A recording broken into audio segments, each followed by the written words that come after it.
Sederhana, kalau seseorang itu ingin panen pahala yang banyak, kita ambil contoh misalnya doa. Kalau ada orang yang sudah kaya, lalu saya bilang kepada ikhwah dan akhwat sekalian, doain dia supaya tambah kaya. Atau ada orang pintar, saya bilang doain dia supaya tambah pintar. Ada orang punya kelebihan fisik, gagah atau cantik, saya katakan doain supaya dia tambah gagah, yang satunya tambah cantik. Kira-kira akan muncul pertanyaan apa dari antum kalau belum tahu? Antum akan mengatakan, untuk apa Ustaz? Orang sudah kaya didoain supaya kaya lagi untuk apa? Bukan lebih baik orang miskin yang didoain?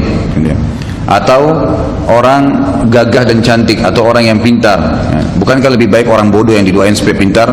Atau orang yang memiliki kekurangan fisik dimintain dan berdoa sama Allah supaya jadi gagah dan cantik? Maka saya katakan memang boleh saja orang yang jelek diminta jadi gagah, orang yang miskin jadi kaya, bisa saja. Tapi yang penting intinya mendoakan orang yang sudah punya kelebihan agar Allah lebihkan lagi. Sebenarnya secara syariat kita sedang mendoakan diri kita kepada Allah Subhanahu wa taala. Karena Nabi SAW telah bersabda dalam hadis, kalau seandainya seseorang mendoakan saudaranya muslim apa saja kebaikan, ya Allah berkahi kekayaannya, ya Allah berkahi kegagahannya, kecantikannya, kepintarannya, tambahkan buat dia ya Allah, maka malaikat di atas kepalanya berkata, walaka mithluhu, kau akan dapat sama, kau akan dapat sama. Jadi sebenarnya kita sedang mendoakan diri kita.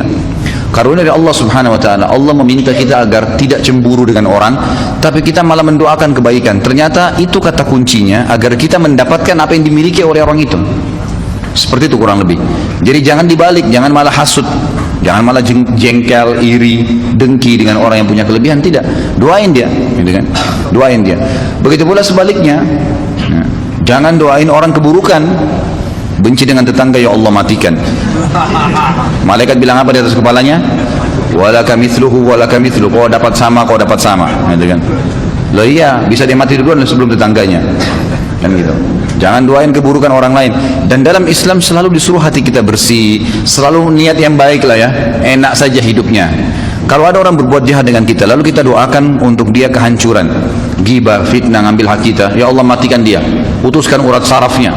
Apalah kalau orang misalnya dendam karena haknya diambil, bolehkah? Dia terzalimi, boleh. Tapi pada saat orang itu Allah berikan betul, diputus urat sarafnya, Allah matikan, udah selesai, terbalaskan jengkelnya dia. Baik, setelah itu kita dapat apa? Enggak ada. Belum tentu bahkan hak kita kembali dari dia. Tapi kalau orang berbuat jahat, kita katakan, ya Allah berikan dia hidayah, buka hatinya supaya dia merasakan iman, berikan dia ilmu-ilmu syar'i kepadanya. Mudah-mudahan dengan begitu ya Allah dia bisa mengembalikan hak-hak saya. Lalu Allah berikan dia hidayah, dia kembalikan hak kita, dan selama dia jadi baik sampai dia meninggal, kita panen pahalanya. Mana yang lebih baik? Jadi selalu pintunya kebaikan. Bahkan sampai orang punya kelebihan pun depan mata kita doain. Subhanallah, saya lihat ini di teman-teman saya di Saudi sudah satu hal yang seperti kebiasaan. Jadi kalau saya lagi telepon teman saya di Saudi ini, alhamdulillah saya lagi buka begini, saya lagi begini. Yang paling pertama itu, semoga Allah berkahi ya akhi, insya Allah Allah bertambah lagi, insya Allah Allah lipat gandakan, insya Allah begini, didoain sama dia banyak. Karena mereka faham, oh dengan mendoain itu sebenarnya dia sedang doain dirinya, gitu kan. Hampir semua subhanallah kalau saya temuin, bahkan sudah menjadi kebiasaan dulu di kampus, teman-teman saya di luar kampus kalau ketemu salaman, bagaimana keluarga inti? Oh baik semua alhamdulillah, insya Allah Allah berkahi keturunan itu jadi orang soleh, didoain temannya sebelum pisah, awal ketemu. Itu satu hal yang biasa gitu, karena mereka faham, mereka sedang mendoakan diri mereka sendiri. Jadi banyak hal manfaatnya. Pertama, kita tutup pintu hasud, iri, hati kita jadi sakit, itu hilang semua. Kemudian ternyata kita mendoakan kebaikan untuk dia, dapat pahala. Kita pun akan dapat seperti apa yang dimiliki orang tersebut. Jadi untuk mendapatkan seperti yang orang milikin, tidak harus mengambil milik dia, tapi doakan dia, bertambah kebaikan itu, maka Allah akan berikan kepada kita. Jadi seperti itu gambarannya. Begitu pula pada saat kita doakan orang keburukan. Begitu pula pada saat kita melakukan satu kebaikan, kita menjadi penyebab orang lain jadi baik. Man dalla ala khairin, kata Nabi SAW, kana lahu mithl ajri fa'ilihi min ghairi yanqus min ajri fa'ilihi syai'a. Siapa yang tunjukkan orang menjadi penyebab orang lain melakukan kebaikan, antum tunjukkan teman-teman antum, oh ini ada pengajian di sini, mereka datang misalnya, maka kita jadi penyebabnya. Ada masjid di sana, kita sholat yuk. Atau lagi jalan ke masjid, kita panggil tetangga, ayo sholat pak, ayo sholat bu, misalnya sholat.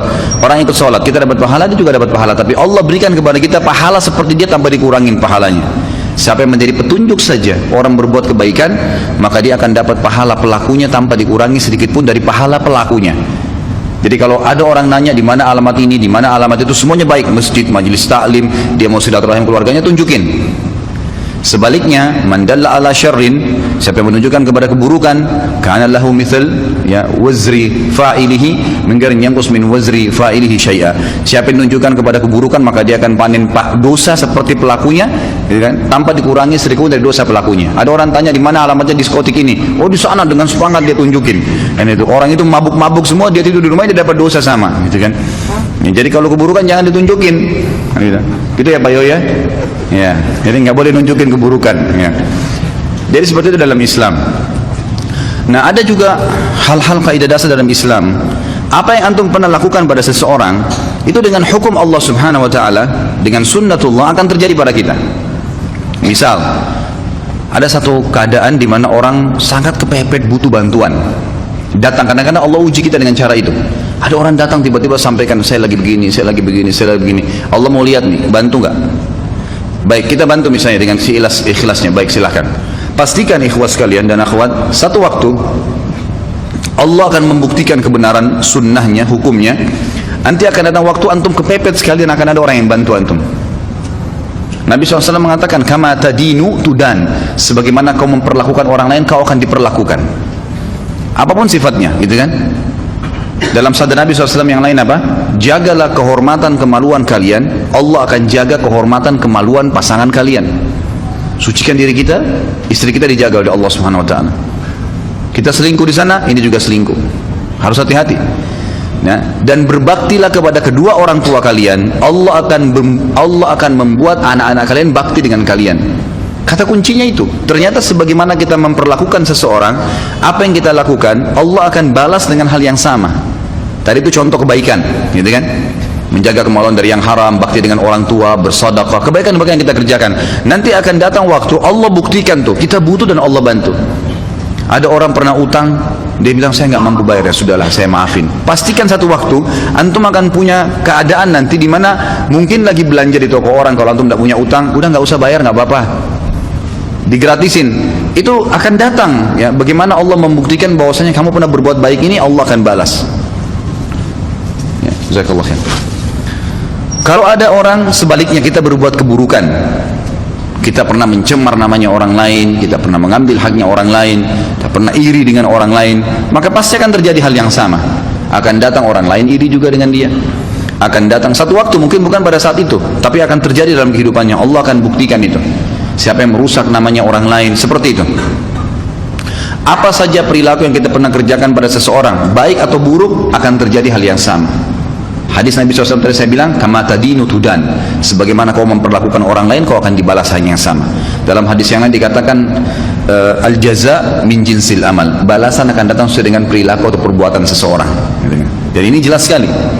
Baik, Imam Az-Zahabi mengangkat hadis ya di sini, hadis riwayat Hakim ya, dengan sanad yang sahih dalam Kitabul Ilm.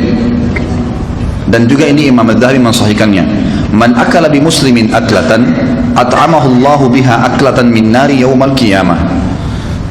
Barang siapa yang memakan harta seorang muslim, niscaya Allah akan memberinya makan disebabkan dari perbuatannya tadi dari api neraka pada hari kiamat.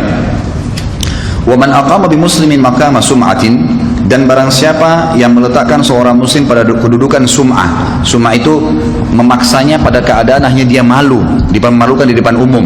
Ya. Aqamahullahu yaumal qiyamati maqama riya'in wa sum'ah. Allah pun nanti akan meletakkan tadi si pelaku itu pada kedudukan riya dan sum'ah pada hari kiamat. Dia juga akan dipermalukan di hari kiamat. Dia juga akan diperlakukan pada hari kiamat. Wa man iktasa bi muslimin thawban kasahullahu thawban min narin yaumal qiyamah. Barang siapa yang memakai baju seorang muslim, mengambilnya bukan hak dia, maka Allah akan mengenakannya baju dari neraka pada hari kiamat. Riwayatkan Al-Hakim. Kata para ulama, ini adalah pelengkap daripada siksaan bagi seseorang yang tidak sempat taubat di dunia. Kalau di dunia akan datang kepada dia cobaan-cobaan tadi. Dia pernah mencuri, akan dicuri juga dari dia, gitu kan? Dia beli HP tapi uang curian, pasti HP-nya hilang, dicuri juga sama orang lain, gitu kan? Seperti itu. Dia makan makanan haram, dia nggak sadar, dia pikir dia berhasil, ternyata perutnya akan jadi bermasalah dan sakit. Banyak hal yang datang di dunia. Itu dia taubat atau tidak taubat akan datang konsekuensi di dunia.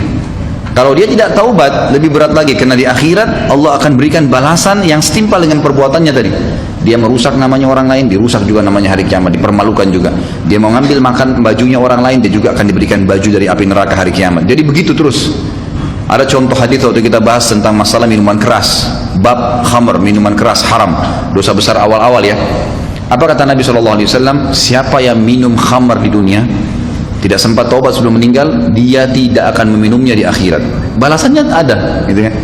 Kenapa dikatakan di akhirat? Karena di surga itu ada 4 sungai. Dalam surah Muhammad disebutkan. Salah satunya adalah sungai khamr.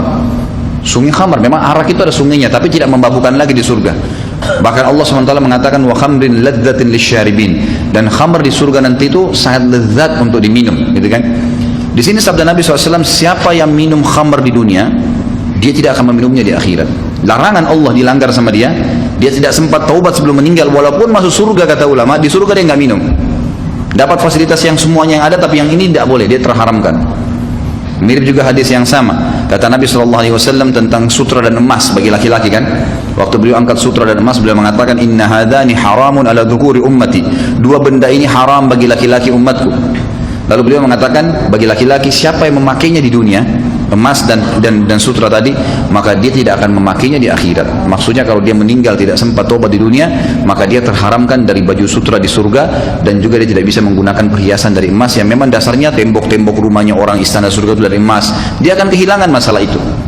Jadi begitulah sunnatullah yang harus difahamin, bahwasanya ada sebuah sistem yang pasti akan datang. Kalau kita faham ikhwan dan akhwat sekalian, setiap kali kita mau mengeluarkan satu kalimat ghibah atau fitnah, akan datang hukuman yang sama kepada kita. Pastikan antum tidak akan mau buat dosa itu. Kita nggak bakal mau, karena kita orang yang berani mau melakukan satu perbuatan itu karena dia tidak punya ilmu bahwasanya ini akan terjadi balasan kepada dia yang setimpal. Enggak.